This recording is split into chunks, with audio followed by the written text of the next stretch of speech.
Good evening, this is the Oscar expert here, and it's time to review Lightyear, the newest Pixar film from director Angus MacLane. Lightyear is the movie that the toy Buzz Lightyear was based on that Andy saw when he was just a kid and decided he wanted that toy. That's right, Andy loves going to the movies too. Drop that letterboxd, Andy. And although this movie could be seen as a soulless way to profit off of the Toy Story franchise, I don't think this is the worst way to use IP. I'm down for an original story, and if you can say that it's tied to the Toy Story universe just to get something made, then I think that's okay. I'm down for any Pixar space adventure that they want to give us. Although I think that it's a little evident in the final product that this wasn't somebody's passion project. It does deliver in most areas that we can expect Pixar to deliver in. It's got adventure, heart, a good story, solid messages, a good comic relief character. What I liked best about this movie, especially because the last movie I saw was Jurassic World Dominion,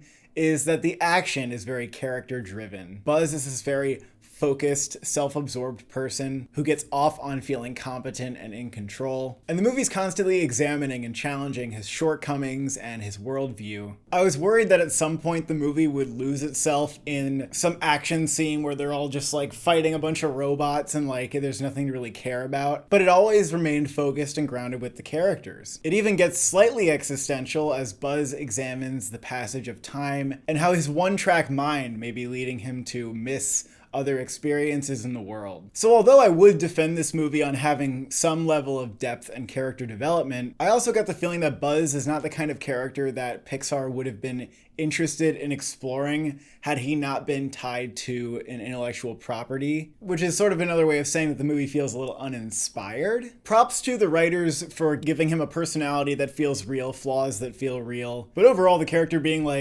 I'm the space commander. I don't think he was ever going to be the most interesting character to begin with. And it feels like they started with saying, okay, how can we make Buzz into an interesting thing rather than starting with oh, I have an idea for a really cool character. But to be fair, I think they do a good job given that. Some of the lessons and the messaging in this movie feels a little obvious. Maybe that's not a fair criticism for a kid's movie, but I think some of the best Pixar movies get their point across in more indirect ways. And that I think makes them hit even more hard. When you realize, oh my god, this movie's really about this. But this movie has really obvious moments where it's oh, Buzz is learning the value of teamwork and forgiveness for making mistakes. You're not gonna cry from those messages. But there were aspects of the story that felt more mature and thought-provoking, like I said, that slightly existential angle. But for some people, it'll be good enough that this movie is a really solid adventure film. I liked all the side characters and the comic relief characters. Hawthorne and her granddaughter were definitely the characters that you connected with the most, though I found it a little strange that the core of Buzz's attachment to them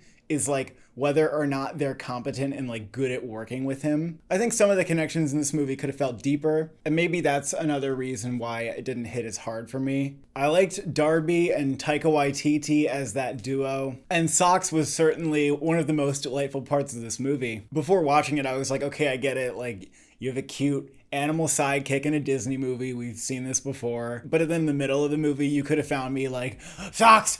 Socks funny! Socks funny! The cat got me laughing a couple times. What can you say? I think that the story is also well paced, and it does a good job keeping itself fresh and eventful. It's got a good balance of drama, comedy, action, adventure. And just when I thought the villain was going to be some annoying evil robot guy with no personality, it wasn't like that. I didn't think that it lagged or lost me at any point. I was kind of glued to the screen watching it. I was happy watching the movie. And out of all the little nods to other space movies, like the obligatory 2001 reference, I really appreciated what I assume was a nod to Cuarón's Gravity, with this one longer take that mimics the style of that film. Because you gotta appreciate Gravity. Oh yeah, and I guess as far as Oscar buzz for this movie, recently we put out the predictions video the day that the reviews came out, and I would not have had this thing at number one if the reviews were out. In fact, this one could get snubbed if there are a lot of other good picks this year. I think Turning Red is perhaps more in there, more likely to win. Maybe even Strange World could be the Disney movie that's more likely to win. Or maybe it's one of those rare years where it isn't a Disney movie, but I don't think it's going to be Lightyear winning.